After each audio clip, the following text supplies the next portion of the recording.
명왕성,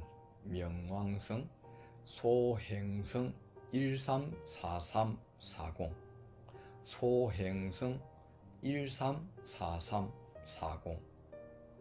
직경 2320km, 2320km. 자전주기 6.38721, 6.38721.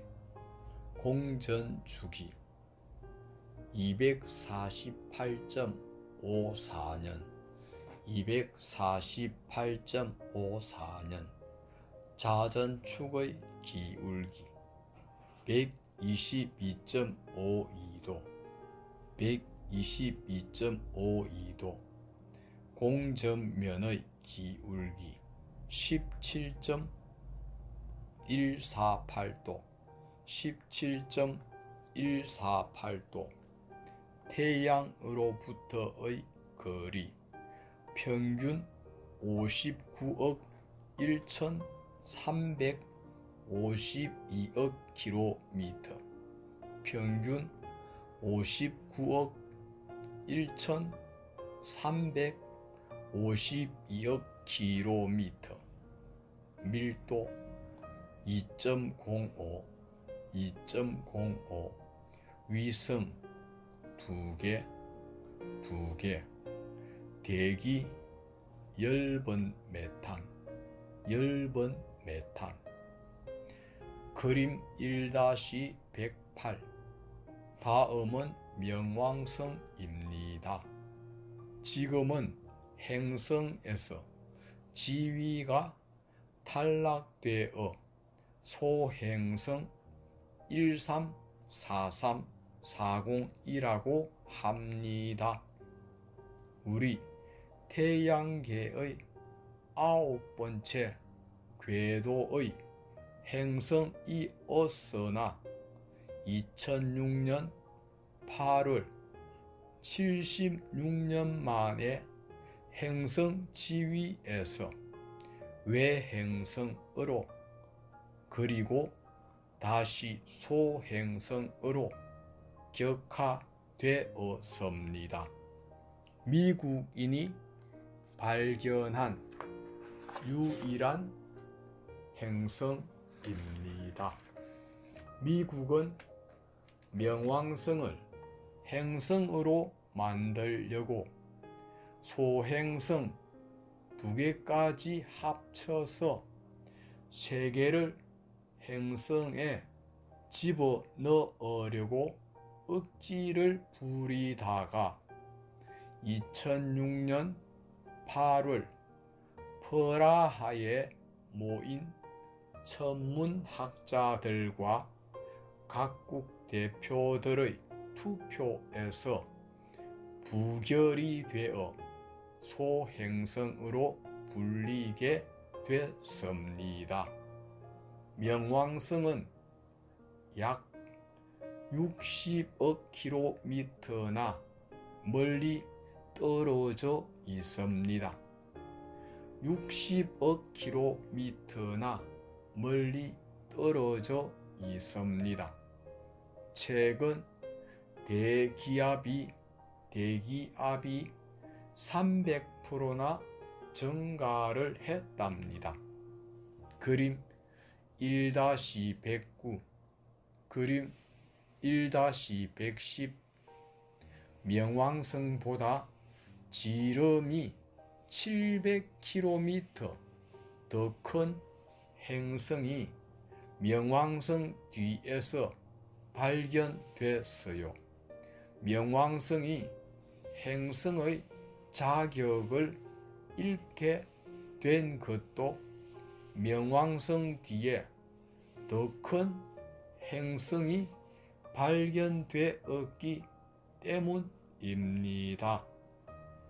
미국이 태양계 행성 3개를 늘리려다가 오히려 줄어들었다며 우리 신문에 기사가 났었습니다.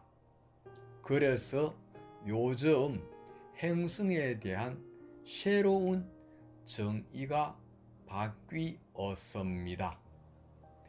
행성에 대한 새로운 정의. 행성에 대한 새로운 정의. 하나, 2006년 8월 24일 체코 프라하에서 열린 국제천문연맹 IAU 총회에서 행성 기준을 강화함.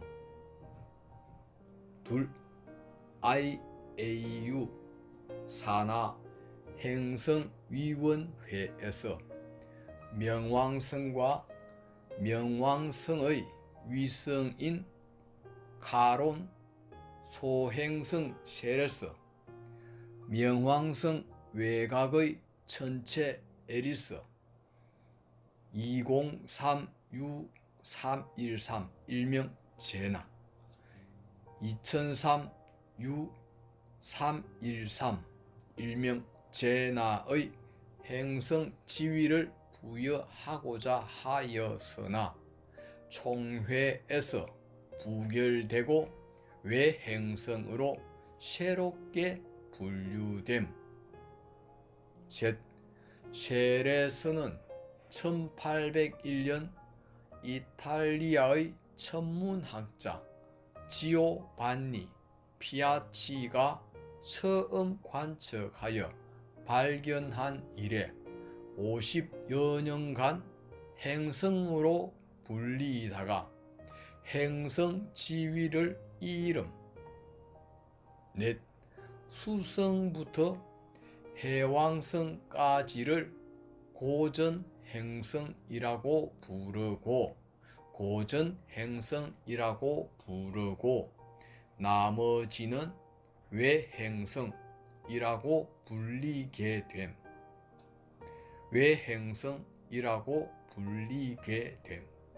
다섯, 외행성이란 행성보다 작지만 소행성보다 큰 천체이며 소행성은 외행성보다 크기가 작은 것을 칭함.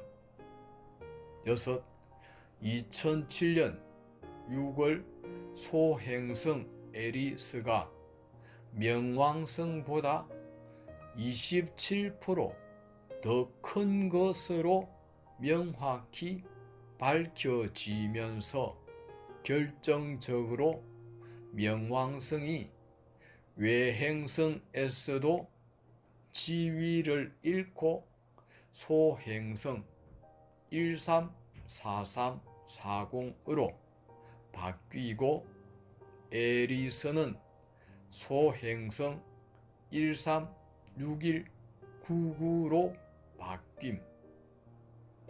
명왕성은 행성으로서의 지위를 잃을 여러 가지 문제가 있어서요. 남의 궤도를 침범하는 것도 바람직하지가 않았던 겁니다. 약간 불안정하게 궤도를 돌고 있습니다.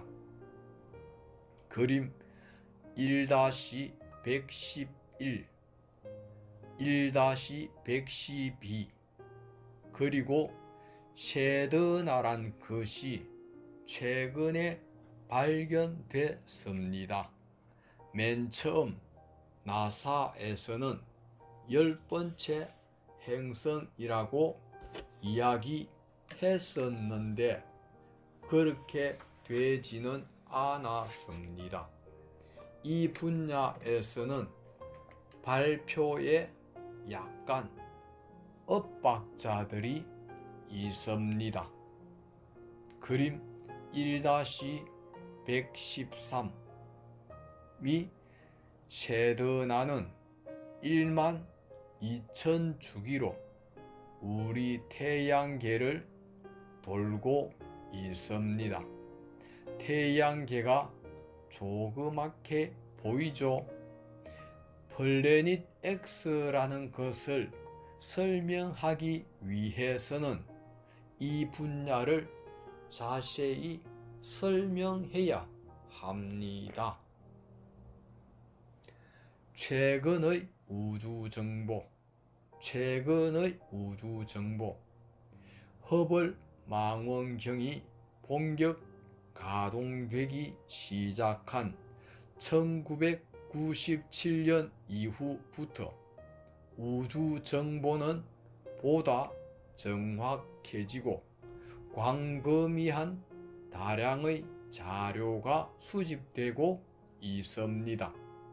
특히 지구 궤도상의 CGR 측정 위성, CXR 위성, 적외선 망원경, WM 측정 위성이 가동되면서 우주 정보는 상상을 초월하는 정밀 자료를 다량 보내오고 있습니다. 그 전에는 빅뱅이 어떤 시점에 일어났는가를 두고 책마다 달랐지만 지금은 147억 년 플러스 마이너스 2억 년이라는 아주 정밀도 있는 측정이 가능하며 암흑 에너지라든지 여러 가지를 새롭게 이야기할 수 있는 상황이 되었습니다. 2000년도 이후에 매년 수집되는 자료는 그 양과 질에서 상상을 초월할 뿐만 아니라 이 중 상당수가 기존의 천문학 이론과 근본적으로 위배되는 자료들이 수집되고 있어 요즘은 천문학을 매일 다시 써야 한다고 합니다. 돌아서면 또 다른 자료가 나오기 때문이죠.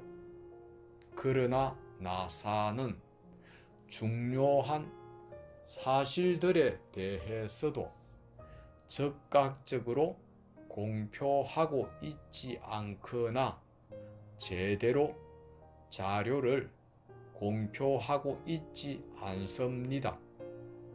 워낙 많은 자료가 쌓이니까 미처 정리를 하지 못할 수도 있겠지만 지구의 미래와 관련된 미묘한 사안은 관련 과학자들이 이에 관한 공식적인 견해 발표를 반드시 허락을 받아야만 하도록 하고 있다고 합니다. 느낌표. 오히려 러시아의 과학자들이 급진적인 정보를 공개하고 있습니다. 나사는 이 같은 내용에 대해 침묵으로 일관하고 있습니다. 빛보다 빠른 속도로 축적되는 정보량, 빛보다 빠른 속도로 축적되는 정보량. 20세기 말 미래학자들은 다가올 21세기 시작 3년 동안에 축적되는 정보량은 인류의 문서 기록이 시작된 지난 30만 년 동안 기록된 정보량과 같을 것이라는 예측을 한 바 있습니다. 그러나 시장조사기관인 IDC는 최근 발표한 전 세계 디지털 정보 성장 전망 보고서에서 2006년 한 해에 아날로그 데이터를 제외한 디지털 데이터의 생성량은 161 EB 엑스바이트 1610억 기가바이트로서 이 같은 양은 2006년 이전의 30만 년 동안 인류가 쌓아온 정보량의 무려 10배가 넘었다는 놀랍고도 충격적인 사실을 공표하였습니다. 그리고 앞으로 정보의 축적 속도는 매년 약 57%씩 증가하여 2010년에는 약 1000엑사바이트, 제타바이트는 전 세계 바닷가의 모래알 수만큼 되는 엄청난 양에 이를 것이라고 예측했습니다. 이것이 30만 년 동안 쌓은 정보가 아니라 그 정보의 10배라는 것입니다. 그림 1-114, 1-115는 신문 기사인데요.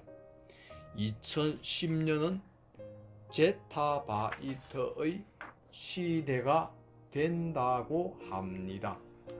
여기서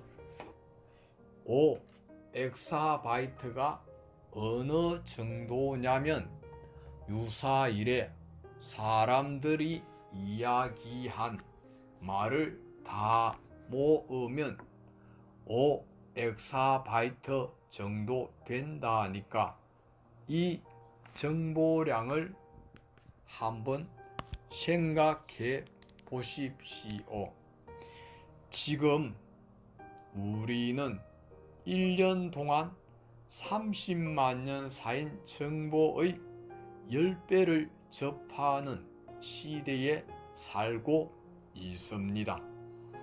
요즘은 UCC나 디지털 기기가 활성화되면서 정보량이 기하급수적으로 늘어나고 있는 원인 중에 하나이지요.